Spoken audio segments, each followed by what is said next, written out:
Gratitude belongs only to God Almighty, the Lord of the cosmos, and may His peace and mercy be upon Muhammad the trustworthy. I seek refuge with God Almighty from the accursed devil.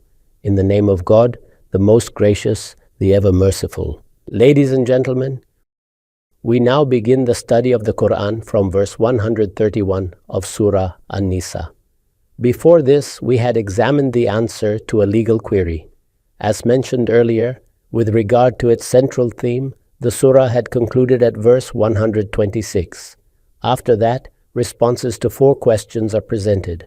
One of these questions was raised by a weaker group among Muslims regarding women whom they wished to marry, yet they were not prepared to fulfill their rights. Questions were also raised regarding orphans and regarding situations where, after marriage, issues arise between husband and wife, how such matters should be addressed. God Almighty clarified these matters for them. Now it is stated that these are divine directives. If you do not accept them, you will wrong no one but yourselves. وَلِلَّهِ مَا فِي السَّمَاوَاتِ وَمَا فِي الْأَرْضِ. To God belongs all that is in the heavens and the earth. وَلَقَدْ وَصَّيْنَا الَّذِينَ أُوتُوا الْكِتَابَ مِنْ قَبْلِكُمْ وَإِيَّاكُمْ أَنِ اتَّقُوا اللَّهَ. We directed those who were given the book before you, and now you as well, to remain conscious of God. The essential point is that a directive of God Almighty can only be followed in the proper spirit when a person possesses within a sense of accountability to Him. Thus, it is stated that these are God's directives. If you do not accept them, you do not harm God. Rather, you harm yourselves. The sovereignty of the heavens and the earth belongs to God Almighty. The book given earlier contained the same directives, and the same guidance is now given to you. That you remain conscious of God, for all of you must inevitably be accountable before Him. وَإِن تَكْفُرُوا فَإِنَّ لِلَّهِ مَا فِي السَّمَاوَاتِ وَمَا فِي الْأَرْضِ وَكَانَ اللَّهُ غَنِيًّا حَمِيدًا. And if you deny, then surely to God belongs all that is in the heavens and the earth, and God is self-sufficient, praiseworthy. That is, if God prefers something for you, it is not because He has any need. Rather, He is praiseworthy. And this attribute entails that He shows grace to His creation, despite being self-sufficient. For this reason, God Almighty has given you these directives for your own benefit. If you do not follow them, it does not harm His kingdom in the least. He alone is the sovereign of the heavens and the earth. This guidance is for your good, your betterment, and your success. If you reject it, remember, God is self-sufficient and praiseworthy. Again, it is emphasized, وَلِلَّهِ مَا فِي السَّمَاوَاتِ وَمَا فِي الْأَرْضِ. To God belongs all that is in the heavens and the earth. وَكَفَى بِاللَّهِ وَكِيلًا. And God is sufficient as a trustee. Thus, He alone deserves to be entrusted with all matters of life. And remember, if you disobey, إِنْ يَشَاء يُذْهِبْكُمْ أَيُّهَا النَّاسُ وَيَأْتِي بِآخَرِينَ وَكَانَ اللَّهُ عَلَى ذَلِكَ قَدِيرًا. If He wills, O people, He can remove you and bring others in your place, and God has full power over this. This means that God Almighty has warned you and guided you. If you still disobey, it is not difficult for Him to remove you and replace you with others. Thus, if you seek guidance, security, and success, you must follow the laws of God Almighty. It is then stated, مَنْ كَانَ يُرِيدُ ثَوَابَ الدُّنْيَا فَعِنْدَ اللَّهِ ثَوَابُ الدُّنْيَا وَالْآخِرَةِ وَكَانَ اللَّهُ سَمِيعًا بَصِيرًا. Whoever desires the reward of this world, then with God lies the reward of this world and the hereafter, and God is all-hearing, all-seeing. The implied meaning is that if a person desires only worldly reward, it lies with God, and if one desires both this world and the hereafter, then both rewards are with God Almighty. Thus, attention is drawn to the fact that it is your decision. If your aim is only this worldly life, your account will be settled in this world. This principle is stated elsewhere in the Quran as well. If a person sincerely wishes to receive all rewards in this world, then they will be given here, but in the hereafter, there will be nothing for them. However, if one seeks reward in both this world and the hereafter, which is the aspiration of a true believer, then worldly provision will be granted as decreed, and reward in the hereafter will also be given. Thus, God Almighty reminds, He does not need you, nor does He require anything from you. His is the kingdom of the heavens and the earth. He alone is sufficient as trustee. If you disobey, you do not harm Him, He may replace you with others. And if you abandon His law for worldly gain, then know that worldly reward lies with Him, but you should seek both this world and the hereafter. If you do so, He will reward you generously in both. And remember, God hears and sees all. This concludes the answer to the first question. The closing warning indicates that those addressed were weak, and instead of hesitation, they should have stepped forward to fulfill the demands of faith. They should have said, "We will give the dower, we will uphold justice, and we will fulfill all these obligations." Had they not been driven by greed, and had they not evaded the divine law for worldly gains, it would have been better for them. Thus, the warning is clear. If you follow these directives properly, you will be the ones who benefit. With this, the answer to the first question ends. Then God Almighty addresses the second question, Ya ayyuha alladhina amanu, kunu qawamina bil qisti shuhada'a lillah. O believers, stand firmly for justice, bearing witness for God. The first question concerned marriage with the mothers of orphans. Now from here until verse 152, the answer is given to those who preferred relationships and social ties over truth. That is, a point had been reached where the demands of faith and the pressures of relationships came into conflict. These people chose their friendships and affiliations over the truth. Among those who denied God and His messenger, in order to preserve their social standing, they repeatedly asked, what harm is there in adopting a middle path? That is, when truth had become clear and distinctions were drawn between deniers and believers, they hesitated to separate from their social circles.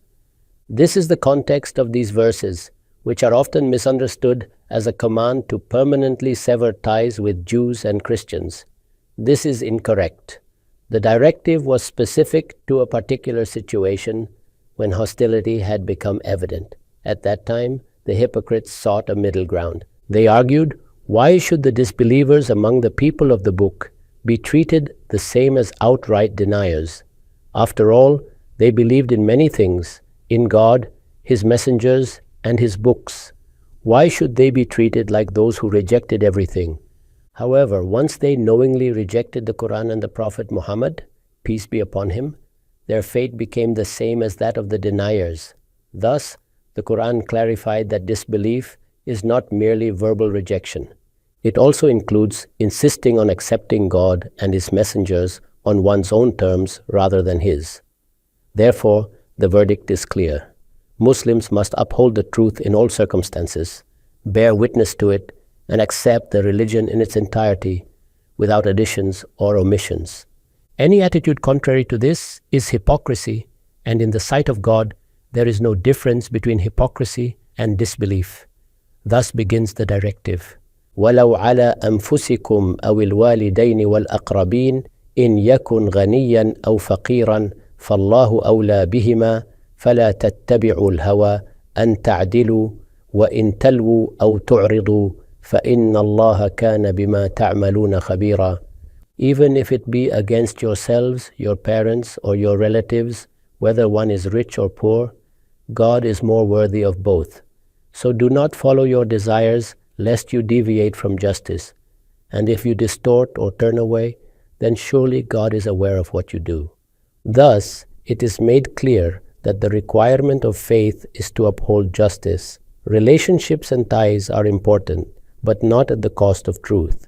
You are required to bear witness to truth. Even if it goes against your own self, against your parents, or against your relatives, it must still be upheld.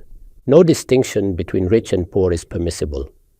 Above all, God's command takes precedence. If you follow desires and deviate from truth, or distort justice for the sake of relationships, or evade bearing witness to the truth, then remember, God is fully aware of all that you do. Thus, it is unequivocally stated that justice, truthfulness, and bearing witness to truth in all circumstances, regardless of consequences, are essential requirements of faith. When matters reach this level, a person must not turn away. Therefore, the people who were saying that some compromises should be made to follow a middle path, if 2 points were in their favor and 2 in the favor of others, so that some sort of balance could be achieved, were clearly told that when a person needs to bear witness to the truth, then he must do exactly that. While speaking the truth at all costs and bearing witness to it, we should not consider who will be affected by it, nor who will be the loser or the gainer in the process. Rising above profit and loss, the witness is given for God Almighty. Hence the words adopted are, adhere to justice, kunu qawwamina bil qisti shuhada'a lillah, bearing witness for God, meaning the responsibility that God Almighty has entrusted, the responsibility to bear witness to the truth. When a person bears that witness, it is a responsibility he fulfills toward God. This is something about which God Almighty repeatedly draws attention, emphasizing that this is an expectation of faith. The expectations of faith that develop according to circumstances are 3 in number. 2, however, are always present when a person accepts faith. He must perform righteous deeds and continue advising the truth in his immediate surroundings. This is a requirement that must always be fulfilled. However, there are certain expectations that arise due to circumstances. One among them is that a person must remain just. That is, if at any point in time bearing witness to the truth is required, he must not fail in it. He must speak the truth even if it is against someone, even if someone is harmed as a result, or even if he himself suffers loss from its outcome. God Almighty expects him to bear witness to the truth. And the witness borne in this case is in fact a witness for God, since it is testimony to the truthfulness of the religion. In this matter, relationships and kinship must have no influence. Then it was stated, Ya ayyuhal ladhina amanu, aminu billahi wa rasulih. Believers, have faith in God and His Messenger. What does this imply? Those who claim to have faith must have faith in God in the manner befitting Him. Since people are often affected by hypocrisy, it was said that although you apparently claim to have accepted faith, this is not true faith. Faith demands that one fulfills its rights. Thus, have faith in God and His Messenger. And it was further stated, وَالْكِتَابِ الَّذِي نَزَّلَ عَلَى رَسُولِهِ وَالْكِتَابِ الَّذِي أَنزَلَ مِنْ قَبْلُ. And have faith in the book He revealed to His Messenger, and in the book He revealed before. Here, the earlier book refers to the Torah. The Quran uses different verbs for the 2 revelations. From the Torah, we learn that it was revealed in a manner where the whole book was given at once, whereas the Quran was revealed gradually over a period of 23 years. To highlight this difference, distinct verbs are used. However, it was made clear that having faith in both books is necessary. Both are books of God Almighty. Then it was stated, وَمَنْ يَكْفُرْ بِاللَّهِ وَمَلَائِكَتِهِ وَكُتُبِهِ وَرُسُلِهِ وَالْيَوْمِ الْآخِرِ فَقَدْ ضَلَّ ضَلَالًا بَعِيدًا. And whoever denies God, His angels, His books, His messengers, and the last day has indeed strayed far into error. Then, إِنَّ الَّذِينَ آمَنُوا ثُمَّ كَفَرُوا ثُمَّ آمَنُوا ثُمَّ كَفَرُوا ثُمَّ ازْدَادُوا كُفْرًا. As for those who embraced faith, then renounced it, then again embraced it, then renounced it again, and continued to increase in disbelief. This describes the nature of their hypocrisy. It does not mean that they truly accepted faith and then left it repeatedly. Rather, it describes the condition of their hearts. Outwardly, they accepted faith and became Muslims. But when situations arose, they reverted internally to disbelief. They would take the initiative in professing faith and then engage in conspiracies against the Messenger. This attitude, their mindset and plotting, is what is described here as disbelief. How is it possible that the Messenger of God is present among you? You accept Him, pledge allegiance, become His companions, and yet conspire against Him? You give preference to your relatives and kin over him. Thus, it is expressed as they embraced faith, then renounced it, then embraced it again, then renounced it again, and continued increasing in disbelief. Instead of strengthening their faith, they repeatedly engaged in conspiracies, strengthened ties with hypocrites, and preferred their relationships with the people of the book. Then it was said, لَمْ يَكُنِ اللَّهُ لِيَغْفِرَ لَهُمْ وَلَا لِيَهْدِيَهُمْ سَبِيلًا. God will neither forgive them nor guide them. And بَشِّرِ الْمُنَافِقِينَ بِأَنَّ لَهُمْ عَذَابًا أَلِيمًا. Give glad tidings to the hypocrites that there is a painful punishment for them. الَّذِينَ يَتَّخِذُونَ الْكَافِرِينَ أَوْلِيَاءَ مِن دُونِ الْمُؤْمِنِينَ. Those who take the disbelievers as allies instead of the believers. أَيَبْتَغُونَ إِنْدَهُمُ الْإِزَّةَ فَإِنَّ الْإِزَّةَ لِلَّهِ جَمِيعًا. Do they seek honor from them? Indeed, all honor belongs to God. Here, the reality of such people is exposed. They adopt hypocrisy, befriend the deniers of truth, and their motivation is to preserve their status among them. While claiming faith among believers, they attempt to strike compromises and maintain position on both sides. It was made clear that faith requires justice and bearing witness to the truth. Without this testimony, one's faith will not be accepted by God. Then it was stated, وَقَدْ نَزَّلَ عَلَيْكُمْ فِي الْكِتَابِ أَنْ إِذَا سَمِعْتُمْ آيَاتِ اللَّهِ يُكْفَرُ بِهَا وَيُسْتَهْزَأُ بِهَا فَلَا تَقْعُدُوا مَعَهُمْ حَتَّى يَخُوضُوا فِي حَدِيثٍ غَيْرِهِ إِنَّكُمْ إِذًا مِثْلُهُمْ إِنَّ اللَّهَ جَامِعُ الْمُنَافِقِينَ وَالْكَافِرِينَ فِي جَهَنَّمَ جَمِيعًا. He has already revealed to you in the book that when you hear God's revelations being denied and ridiculed, do not sit with them until they engage in another topic, otherwise you will become like them. Indeed, God will gather all hypocrites and disbelievers together in hell.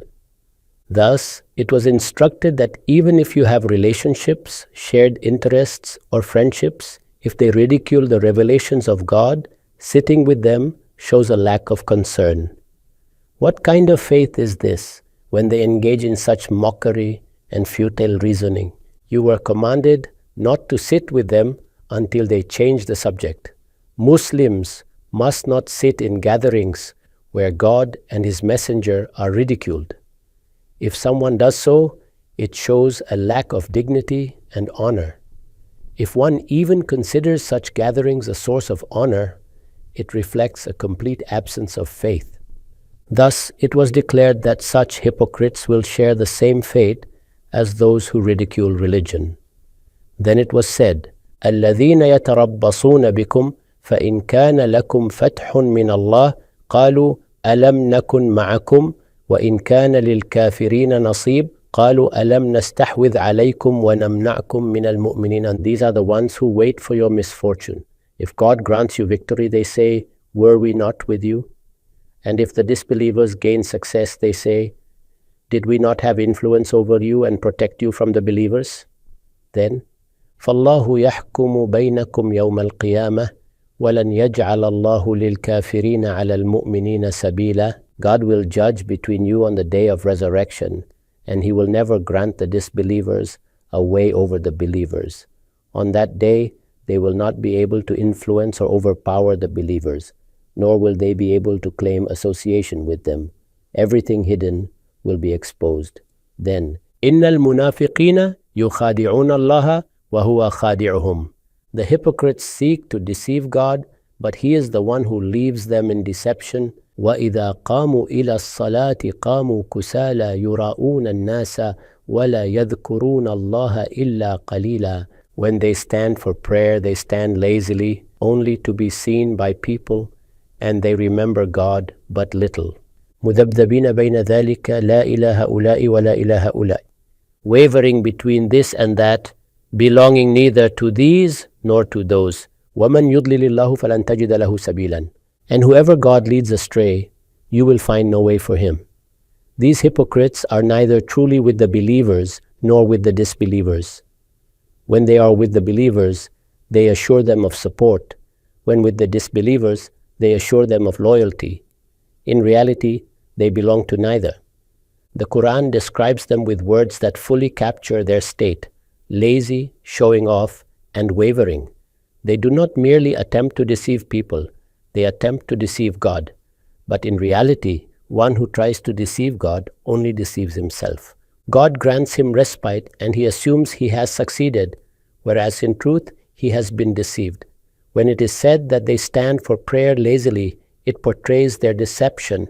They pray unwillingly, under compulsion, merely to maintain their identity among Muslims. Their prayer is pretentious, performed only to show others that they belong. Thus, in this prayer, they remember God only to the extent that a person does who offers prayer under compulsion, merely to put on a display.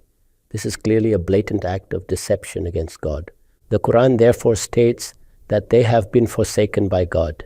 He has left them to wander aimlessly. And who can guide those whom God has left to wander?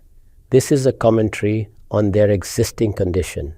This is the attitude they adopted toward God Almighty, and this is the attitude they held regarding the Prophet. As a result, the kind of personality that developed within them was such that in those times, the concept of being a Muslim and not attending the prayer did not exist. Hence, they had to attend, but they did so under compulsion in the most lethargic manner. They merely performed the actions mechanically to make it appear real, remembered God slightly, and then exited as quickly as possible. Their condition was such that they belonged neither here nor there. Thus, a complete character sketch of the hypocrites has been presented. It is stated that a human being passes through this tragic phase. When he commits a crime, God Almighty hands him over to his sins, leads him astray, and when he persists in it, he forsakes him and leaves him wandering. And the one whom God leads astray, who can find a path for him? Then it was stated, Ya ayyuha alladhina amanu, la tattakhidhu al-kafirina awliya'a min dunil mu'minin. Believers, do not take the disbelievers as allies instead of the believers. أَتُرِيدُونَ أَن تَجْعَلُوا لِلَّهِ عَلَيْكُمْ سُلْطَانًا مُبِينًا. Do you intend to give God a clear proof against yourselves? That is, if you adopt this attitude, the matter will become so evident that when God decrees punishment, you will have no excuse to present before him, nor will there remain any basis to object to his justice. It would be as though you yourselves have provided clear evidence against your own selves. Then attention was drawn to the point, إِنَّ الْمُنَافِقِينَ فِي الدَّرْكِ الْأَسْفَلِ مِنَ النَّارِ.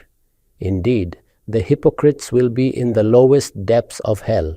وَلَن تَجِدَ لَهُمْ نَصِيرًا. And you will not find for them any helper.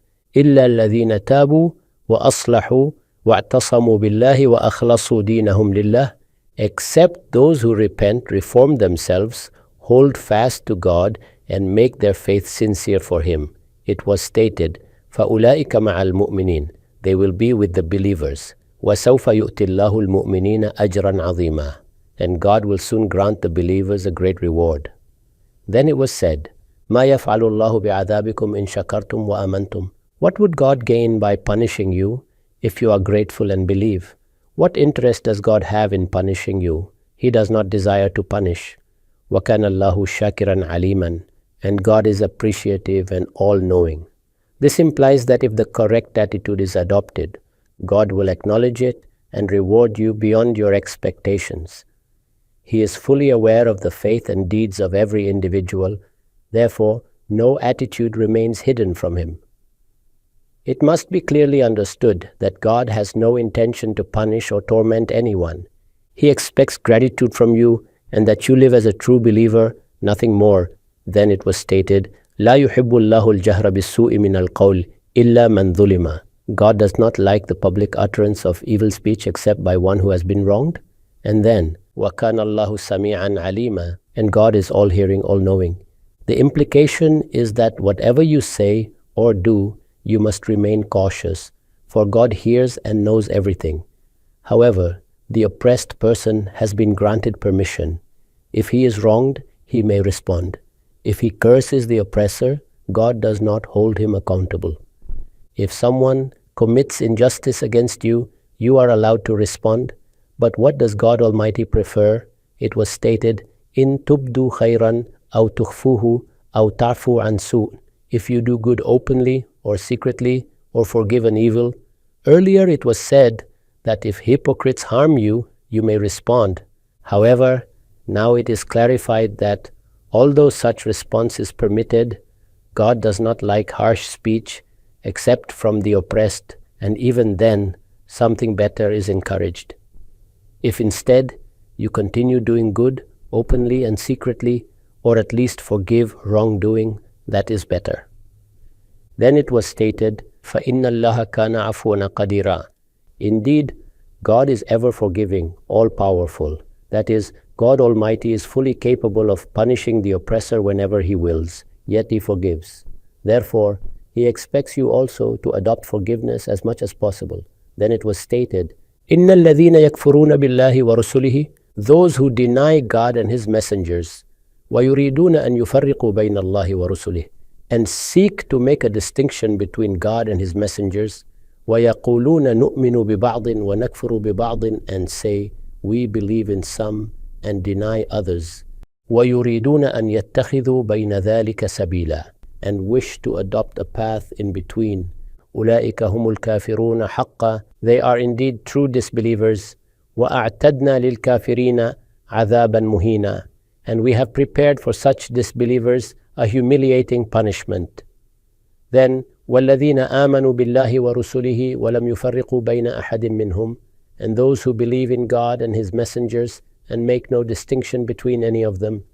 أُولَئِكَ سَوْفَ يُؤْتِيهِمْ أُجُورَهُمْ. They will be granted their rewards. وَكَانَ اللَّهُ غَفُورًا رَحِيمًا. And God is ever forgiving, ever merciful. With this, the answer to the question concludes.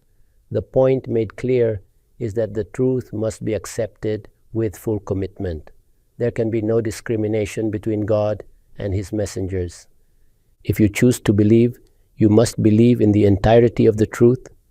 If you choose to reject, you may reject it entirely, but partial acceptance is not valid.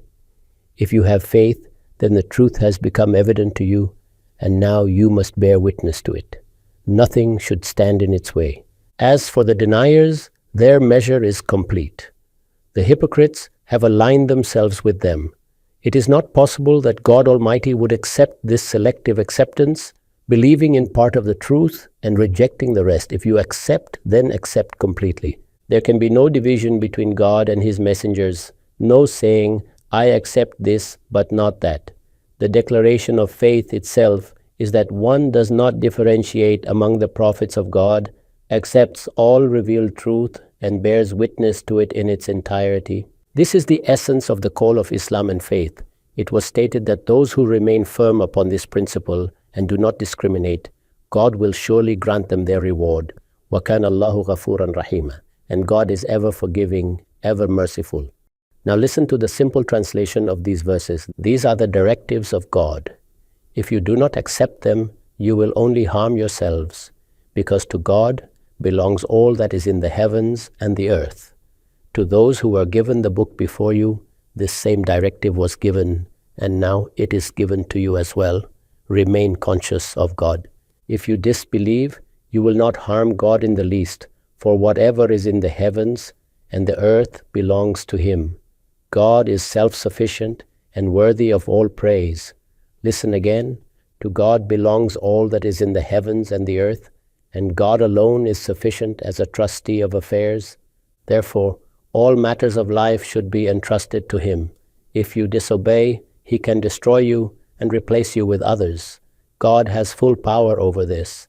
If, due to worldly interests, you try to evade the law of God, then know this: whoever seeks the reward of this world, its reward lies with God. And whoever seeks the reward of the hereafter, its reward also lies with God. And God hears and sees all. Believers, stand firmly for justice, bearing witness for God, even if it is against yourselves, your parents, or your relatives. Whether one is rich or poor, God is more worthy that His law be followed. Do not follow desires lest you deviate from the truth. And if you distort the truth or avoid it, you will surely be held accountable, for God is fully aware of what you do. Believers, have faith in God, His messenger, and in the book revealed to His messenger, and in the book revealed before. Whoever denies God, His angels, His books, His messengers, and the last day has gone far astray. As for those who believed, then disbelieved, then believed again, then disbelieved, and continued to increase in disbelief, God will neither forgive them nor guide them. Give glad tidings to the hypocrites who take disbelievers as allies instead of believers, that there is a painful punishment for them. Do they seek honor from them? All honor belongs to God. He has already instructed in the book that when you hear His revelations being denied and mocked, do not sit with them until they change the subject. Otherwise, you will become like them. God will gather all hypocrites and disbelievers together in hell, those who wait for your misfortune. If you are victorious, they say, were we not with you? And if your enemies succeed, they say, did we not protect you from the believers? God will judge between you on the day of judgment and will never allow disbelievers to prevail over the believers. The hypocrites seek to deceive God, but it is they who are deceived. When they stand for prayer, they do so lazily, only to be seen by others remembering God very little, wavering between both sides, belonging to neither. And whoever God leads astray, no path will be found for him. Believers, do not take disbelievers as allies instead of believers. Do you wish to present clear evidence against yourselves before God? Know that hypocrites will be in the lowest depths of hell, with no helper, except those who repent, reform, hold firmly to God, and sincerely devote their faith to Him. They will be with the believers, and God will grant them a great reward. If you are grateful and believe, why should God punish you? God is appreciative and all-knowing. God does not like harsh speech except from one who has been wronged, and He hears and knows all. But if you do good openly or secretly, or forgive, it is better. God is forgiving and all-powerful. Those who deny God and His messengers and seek to differentiate between them, saying, we believe in some and deny others, and wish to adopt a middle path, they are true disbelievers. A humiliating punishment awaits them. But those who believe in God and all His messengers without distinction will receive their reward, and God is forgiving, ever merciful. I say these words of mine and seek forgiveness from God Almighty for myself, for you, and for all the believers.